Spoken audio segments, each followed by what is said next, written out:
아스트라제네카는 지난 2020년 영국 옥스퍼드 대학교와 공동으로 코로나19 백신을 개발했습니다. 우리나라에서 최초로 접종을 시작한 코로나19 백신이기도 합니다. 하지만 그간 고령층에는 효과가 적다거나 혈전증 등 부작용을 일으킨다는 논란이 끊이지 않았습니다. The benefits of the vaccine continue to outweigh these risks, and we now have detailed information in the labeling that alerts to these risks. 이런 가운데 최근 유럽연합 집행위원회가 아스트라제네카의 코로나19 백신 판매 승인을 철회했습니다. 이유는 아스트라제네카 측의 지난 3월 신청에 따라 코로나19 백신 판매 승인을 5월 7일자로 철회한다고 결정했습니다. 아스트라제네카는 해당 코로나19 백신 생산 중단과 수요 감소에 따라 승인 철회를 신청했다며 부작용과의 관련성을 부인했습니다. 또 영국 등 백신을 승인받은 다른 나라에도 철회를 신청할 계획이라고 덧붙였습니다. 아스트라제네카의 승인 철회 신청은 백신 부작용을 공식 인정한 지 얼마 되지 않아 이뤄진 것입니다. 아스트라제네카는 지난 2월 영국 고등법원에 제출한 문서에서 자사 백신이 매우 드물지만 혈전증을 유발할 수 있다고 밝혔습니다. 이 회사는 영국에서 코로나19 백신 부작용을 두고 여러 집단 소송에 휘말린 상태입니다. 회사 측은 부작용 가능성을 인정하면서도 각각의 사례가 백신 접종과 관련이 있는지는 개별적으로 증명돼야 한다는 입장입니다. 올해 29살인 김근아 씨. 항암 치료하면서 머리도 좀 빠지고 지금은 좀 많이 나기 시작했는데 이식 받는 기간에는 되게 좀 힘들었어요. 어떤 날은 그냥 누워 있었는데 눈물이 그냥 막 흐르더라고요. 그랬던 게 심적으로 되게 많이 힘들었던 것 같아요. 보건소 운전직 공무원인 그는 인명구조요원으로도 활동할 만큼 건강한 20대 청년이었습니다. 그에게 불행이 닥친 건 지난 3월 코로나 백신을 맞은 뒤였습니다.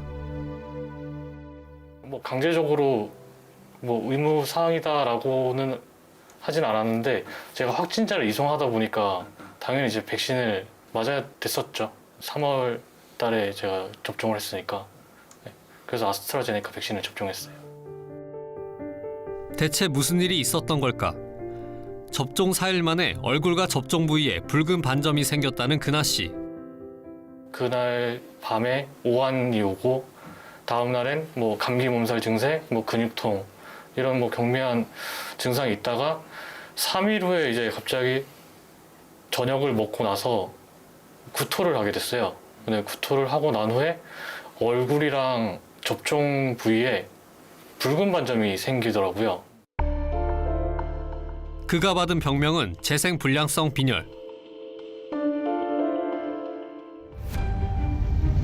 취재진은 근아 씨를 처음 진찰한 담당 주치의를 만났습니다. 검사상 백혈구 수치도 떨어져 있고 그다음에 특히 혈소판은 2만 정도로 많이 떨어져 있었습니다. 정상 혈소판 수치는 15만에서 45만 정도 사이인데 우리가 통상 5만 이하로 떨어지면은 뇌출혈이라든가 기타 부위에 출혈이 생길 가능성이 굉장히 증가하기 때문에 의학적으로는 위중한 상태로 판단이 됩니다. 당시 주치의가 발급한 진료 의뢰서에는 예방접종에 따른 발진이라고 명시돼 있습니다. 백신과의 인과관계가 있다고 본 것입니다. 평상시에 정상적인 생활을 했던 건강한 청년으로서 백신을 맞고 나서 없었던 증상과 함께 재생불량성 빈혈을 의심할 만한 혈액 소견을 보였기 때문에 현재로서는 합리적인 그런 인과관계가 있다 이렇게 생각이 되어집니다.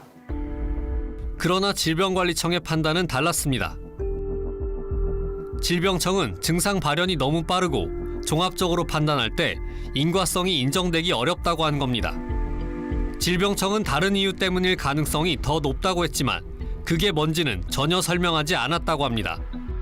올해 27살의 김지용 씨. 그는 7개월째 대부분의 시간을 누워서 생활하고 있습니다. 그에게 무슨 일이 있었길래 건강했다는 청년이 하루아침에 걷지 못하게 된 걸까? 재활병원 작업치료사인 그는 일을 시작한 지 열흘 만에 아스트라제네카 백신을 맞게 됐다고 합니다.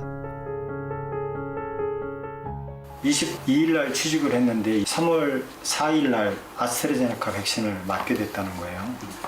안 맞겠다고 얘기를 했는데 병원 100%가 다 맞은 거로 알고 있어요. 어쩔 수 없이 지용이는 뭐 의료진으로서 안 맞을 수 없는 그런 상황이었고 휴대폰이 자국이 많이 나와서 접종 10시간 만에 극심한 구토와 고열 증세가 나타나더니 구토 증상이구나. 다음 날 사지마비까지 온 겁니다. 지용 씨가 받은 병명은 상세불명의 뇌염, 척수염 및 뇌척수염. 당시 아버지가 담당 주치의와 통화한 내용입니다.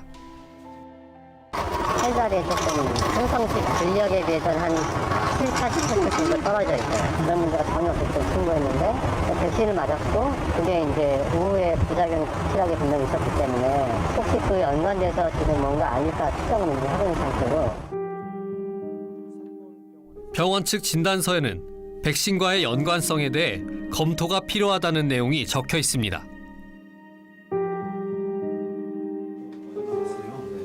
하지만 아버지는 다음날 병원 측이 말을 바꿨다고 주장합니다. 척수염 소견은 있으나 증상은 더 이상 보이지 않는다며 백신과의 연관성을 부인했다는 겁니다. 일단은 뭐 결론부터 설명을 드리면은 증상은 다 없어졌는데 척추에 좀 척추염이 있어요. 보건소에서도 여러 차례 전화가 왔는데 뭐 백신 부작용이냐. 백신 부작용일 수도 있고 아닐 수도 있는데 아스트라제네카 백신을 맞으셨잖아요. 이게 뭐 한국에 들어온 지 얼마 되지도 않았고 아직 뭐 보고가 되는 증례가 없어요. 그리고 병원 측에선 그 원인을 허리 디스크 때문이라고 말했다는 겁니다. 허리 디스크가 제일 어이가 없었어요. 평생을 허리 디스크라는 소리를 듣지도 못하고 살아왔는데 처음 들었을 때는 진짜 어이가 없어서 아무 말도 다 하지 않았어요.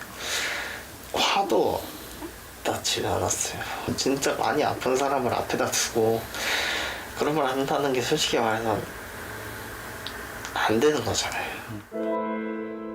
방역당국 역시 지용 씨의 부작용에 대해 백신과 관련이 없다고 통보해왔습니다.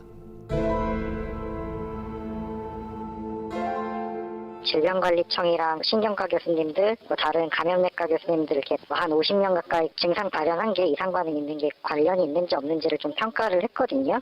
이게 척수염 진단이 일단 정확히 맞는지도 조금 의문이스럽고 시간적 뭐 선후 관계는 있는데 예방접종 때문인지 약간 그런 게 좀 불명확해서 인과성이 좀 없다고 판단이 됐어요. 아버지는 인과성을 스스로 입증하기 위해 백방으로 뛰어다녔다고 합니다. 재심의를 신청했지만 방역당국은 이조차 기각했습니다. 사유서에는 근거 자료가 충분하지 않으므로 인과성이 인정되기 어려운 경우라고 명시돼 있습니다.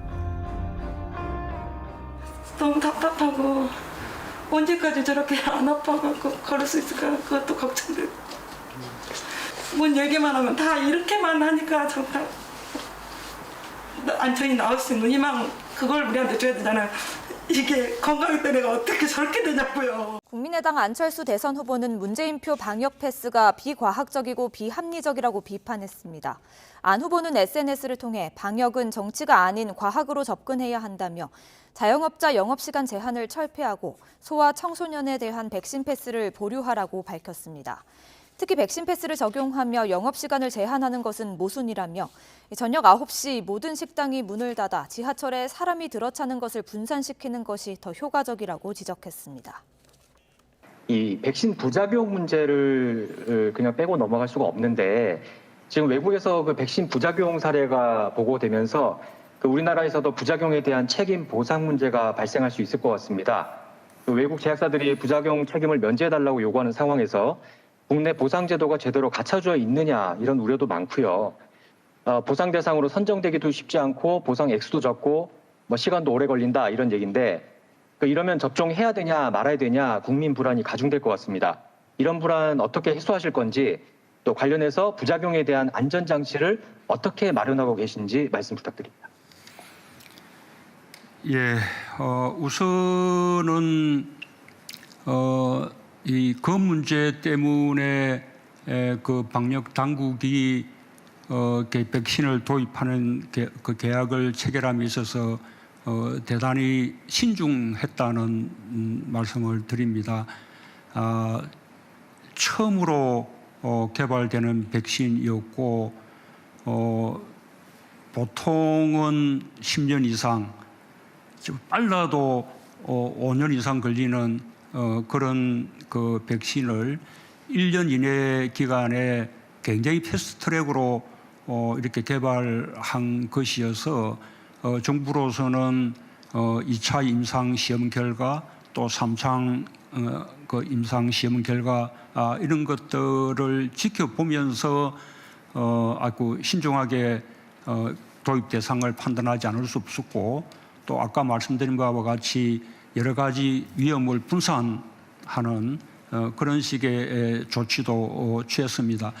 한 가지 말씀드리면 외국에서 백신 임시 승인이 났다 해서 한국에서 곧바로 사용할 수 있는 것은 아닙니다. 한국의 식약처에서 우리 한국의 기준에 따라서 안전성을 다시 심사하고 한국 식약처가 허가한 백신에 대해서 국민들에게 접종하게 되는 것입니다. 그래서 한국에서 접종이 시행되는 백신의 안전성에 대해서는 국민들께서 안심하셔도 된다라는 말씀을 드립니다. 또 한 가지 좋은 점은 이 백신의 접종에 있어서 생기는 여러 가지 문제점들, 심지어 부작용 사례들까지도 우리가 외국에서 이루어지고 있는 접종 사례들을 보면서 한국은 충분히 분석할 수 있게 되었고 또 그 점을 대비하면서 접종할 수 있게 되었습니다. 그 점에 대해서도 국민들께서 우리 한국의 백신 접종에 대해서 보다 신뢰도 좋다는 말씀을 드리고 싶습니다. 그러나 모든 백신은 그 부작용이 일부 있습니다. 아주 가벼운 통증으로 그치는 경우부터 시작해서 보다 심각한 부작용이 있을 수 있습니다. 그런 경우에 우리 그 한국 그 정부가 전적으로 부작용에 대해서 책임을 지게 됩니다. 그 부작용에 대해서 정부로부터 보호받지 않고 개인이 맞으면 피해를 이렇게 그냥 일방적으로 입게 되는 일이 있지는 않을까 이런 염려는 전혀 하시지 않아도 됩니다. 요약하자면 백신 접종은 무료입니다. 일반 의료기관에서 하게 되는 백신 접종조차도 접종비를 건보와 또 국가 재정이 분담함으로써 전부 이제 무료로 접종을 하게 되고 거기에 대해서 만에 하나 통상의 범위를 넘어서는 그 부작용이 발생할 경우에 그에 대해서는 정부가 충분히 보상하게 된다는 점까지 이렇게 좀 믿으시면서 안심하고 백신 접종에 임해 주시기를 바라겠습니다. 네, 안전하다는 정부 말을 믿고 백신을 맞았다가 피해를 본 사람들은 이번 법원 판결에 환영한다는 뜻을 밝혔습니다. 비슷한 소송이 이 사건을 포함해서 모두 9건 진행되고 있는데 추가로 다른 피해자들의 소송이 이어질 가능성도 있습니다. 이어서 한소희 기자입니다. 버스 기사로 일했던 김창호 씨는 지난해 6월 아스트라제네카 백신을 맞고 닷새 만에 운전하던 버스 안에서 뇌경색 증상이 나타났습니다. 부작용으로 일을 그만둔 김 씨는 1년 넘게 지난 지금까지도 편마비 증상에 시달리고 있습니다. 제 의사와 상관없이 휘청거리면서 보행을 하게 되고 심지어 상태가 심해지면 너덜거리는 상태로.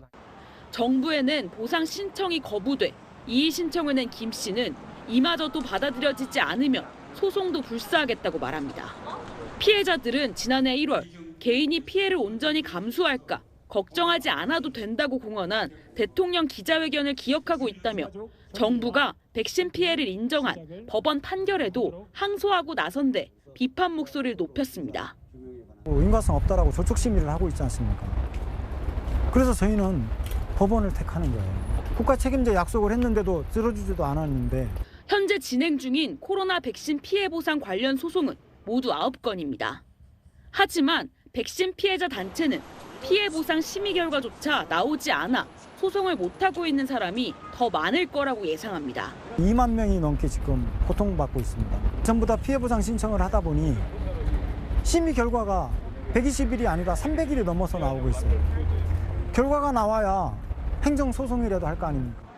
백신 피해자 단체는 해결을 법원에 미룰 것이 아니라 정치권이 나서 특별법을 제정해 적극적인 피해 보상에 나서야 한다고 촉구했습니다. 뇌 질환이 생긴 피해자에게 정부가 보상해줘야 한다는 법원 판결이 나왔습니다.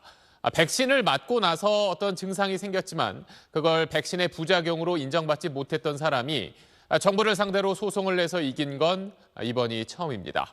질병관리청은 곧바로 항소했습니다. 먼저 홍영재 기자가 판결 내용부터 정리해드리겠습니다. 30대 남성 A씨는 지난해 4월 아스트라제네카사의 코로나 백신을 접종했습니다. 다음 날 발열이, 그 다음 날 양다리 저림과 부어오름, 어지럼증이 생겨 대학병원 응급실을 찾았습니다. 각종 검사 뒤 접종 아흘에 만에 뇌내출혈과 대뇌 해면 기형, 단발 신경병증 진단을 받았습니다. 병원도 A씨의 이상 반응을 보건당국에 신고했습니다. A씨 가족은 질병관리청에 362만 1,510원을 보상해달라고 신청했지만 정부는 예방접종과 증상의 인과성이 인정되지 않는다며 보상을 거부했습니다. 법원 판단은 달랐습니다.